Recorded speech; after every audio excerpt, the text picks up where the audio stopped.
Fair Play, a novel by Pete Fisher. Chapter 23, Blues and Bass Bins. Martin actually had a potential band right on the doorstep. His neighbour Roy had played guitar and blues harp in a London band. Derek, who lived at the other end of the village, played guitar but also sax. Just down the road from Derek lived Rick. He played drums.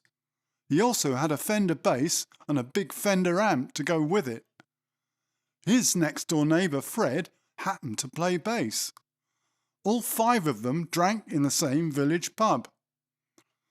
It was hardly surprising then, when over pints of Suffolk ale and pork scratchings, they decided to form a band. They all loved blues and rhythm and blues, soul and funk. Martin and Derek spent many hours sifting through Derek's substantial vinyl shelves. They picked out some classics and a few rare gems for the set list. This was just for fun. There'd be no rock star ego virtuoso stuff. The lineup would be flexible. Friends could stand in if one of them couldn't make a gig. The primary aim was to get people up and dancing. They settled on the name Blues Matters. It seemed to say what they wanted to say. Martin's head hurt and his jaw ached like hell. He was lying under a table on a beer-sodden carpet. He was partly covered in broken glass and the contents of several ashtrays. Nearby were an overturned table and some chairs. Someone was talking to him through an echo chamber. They were shaking him by the arm. "Martin, you right, Martin? Do you want me to call the police?" Martin tried to look up. His head was spinning. "Come on, mate, up you get." A tall, well-built, bearded man helped him to his feet. He took him over to a chair that was still upright and sat him gently down. Martin slowly took in the scene of devastation. He was in the pub where they'd just played. His rescuer was the landlord. Derek, the sax player, put his hand on Martin's shoulder. "Bloody hell, Martin, that guy knocked you flying." Martin began to piece it all together. Blues Matters had just played one of their monthly gigs at the pub in the market town nearby. They'd been standing round chatting afterwards, everyone laughing and joking as usual. Out of the corner of his eye, Martin had sensed a shadow emerge from behind his companions. The next thing he knew, he was flying backwards over the nearby tables. He took their contents and a couple of chairs with him. Then it all went black.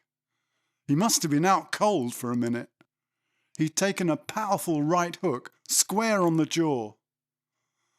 The band said it was a tall, bearded biker. Martin had been having a secret kamikaze affair with his girlfriend. The secret had obviously got out. Her name was Alice. She happened to be a singer in her own heavy rock band. She had wavy, raven-black, shoulder-length hair and piercing hazel eyes. Her face had a fine bone structure. She had an equally fine and very feminine figure. She always wore a rock chick outfit of tight jeans, long leather boots and half-unbuttoned cotton blouse. Her slender wrists bore clunky silver bracelets. Around her neck was a native Indian necklace with blue stones. It had all started when she began to stand right in front of Martin at gigs. At first she just watched. Gradually, she started exchanging eye contact and smiling at Martin. Sometimes she even risked a short chat after the band's set, while her boyfriend was in the backroom bar playing pool. Martin tried in vain to resist her charms. She found out where he lived. She started turning up at random at the cottage during the day. Martin was hooked. Now he had reaped the consequences. He was lucky that her boyfriend hadn't put him in hospital. Martin stayed away from her, but she couldn't stay away from him. He had to tell her to go away repeatedly. In the end, he told her to fuck off. She continued to plague him with tearful late-night phone calls. He took the phone off the hook after 10 p.m. He borrowed a baseball bat and hid it behind the driver's seat of his car, just in case he got ambushed by bikers. Martin found it ironic that Blues Matters ended up being one of the busiest, best-known and best-loved bands in the region. They'd set out with no such intentions, quite the opposite. They were a strictly just for fun, anyone welcome outfit. With a roster of 3 standby drummers, several spare guitarists, and a couple of stand-in sax players, they almost never had to turn a gig down. Martin found himself going back to being a big fish in a slightly larger aquarium. Martin had heard about the sound system from Derek. He parked behind the seawall next to a few other cars. He followed the sound of roots reggae drifting over from the beach. About 300 yards away, he could see a group of about 20 people gathered. They were on a sandbank that stretched along a spit of land for about a mile. The sea was all around. At low tide, it was at a safe distance. As he got closer, the smell of Jamaican bushweed mingled with the tangy sea air. The music got louder until he could feel the bass notes in his chest. A set of tyre tracks in the sand led to an old box van with windows in the side. Next to it, 2 massive bass bins were set up left and right. Mid-range and horn speakers sat on top. In between them was a trestle table on beer crates. Behind it, the DJ with neat dreadlocks was bent over his twin turntables. He had a headphone on one ear, lining up the next tune. He looked up and saw Martin. "How do?" "Hi, you must be Terry. Derek told me you'd be here tonight. I'm Martin." "Nice one, Martin. Seen you in the band. Guitar, right? Quite a few of my band here tonight. Go and say hello." Terry's wife Sandra handed Martin a can of lager from the cool box. He got chatting to some of Terry's band. They were called Quicksand. There were several spliffs going round. Martin seemed to get past one after the other. Terry came over while a long 12-inch dub mix played. "So do you fancy having a blow with us then, Martin? I reckon your guitar would sound champion on our rhythms." "I'd love to, Terry. Brilliant. I'll give you a rehearsal tape. Just do some nice solo stuff between the vocals." Martin loved the idea of winging it. Terry went back to his decks. Martin sat down on the sand and listened. Dusk was falling. Behind him, the salt marshes glistened in the moonlight. The sea in front was still several hundred yards away. In an hour or so, the tide would turn.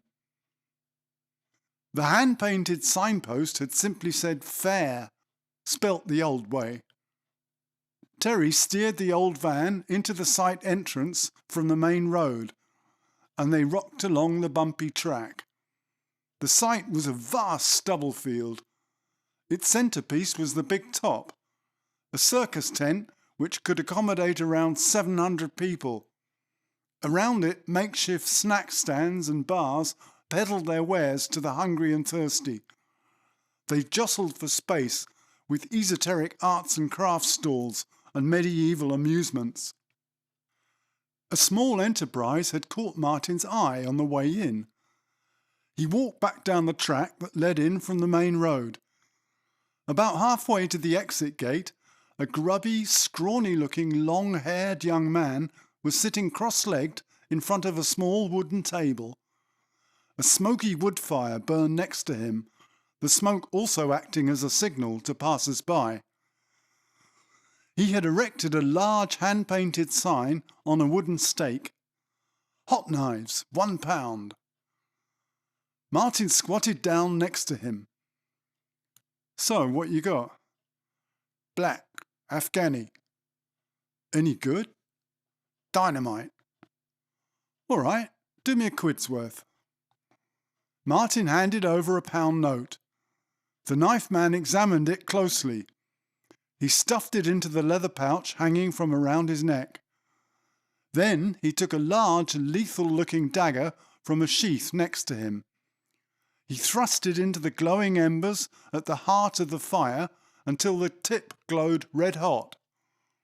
In the meantime, he fished out a large block of hash from his shoulder bag.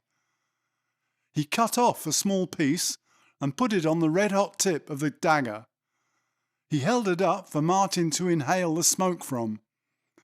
The hash sizzled and emitted a cloud of fragrant fumes. Martin breathed in. He coughed violently. The hash continued burning. Martin inhaled again. He got several lungfuls for his quid. When he'd recovered from the powerful rush, he thanked the knife man, stood up slowly, and walked unsteadily back towards the circus tent. He was more stoned than he'd bargained for. Sipping a cool pint of shandy, he reclined on the grass in the shade to watch the hippie world go by.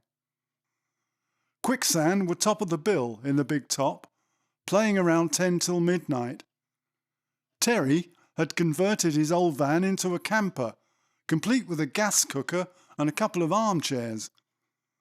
Martin sat for most of the afternoon, sitting on the metal steps below the van's back doors, strumming an acoustic guitar Terry had brought along.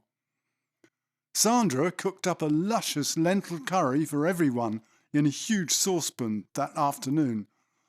The boys devoured it gratefully. A band marches on its stomach. Martin was standing in the darkness beside the stage in the big tent, waiting to go on.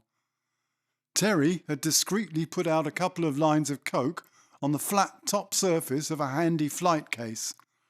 He handed Martin a rolled-up banknote. Martin snorted deeply, the coke tickling the back of his throat and numbing his brain momentarily. After the hot knife, local ale and Jamaican weed, Martin was primed for the stage. The joy of this assignment was having the freedom to improvise. It was wonderful. Quicksand went down a storm, the whole tent and its overspill skanking joyfully. Until then, Martin had never really considered playing reggae. He could well imagine being happy in a reggae band, should it ever happen. Joff was at the controls that night. He used a small delay unit to create huge repeat echoes and add a rich reverb to the vocals and guitar. If you'd closed your eyes, Quicksand could have been a real dub reggae band. Martin loved the way Joff brought out his solo guitar. He thought back to how it sounded on those studio sessions, like he was playing in an aircraft hangar.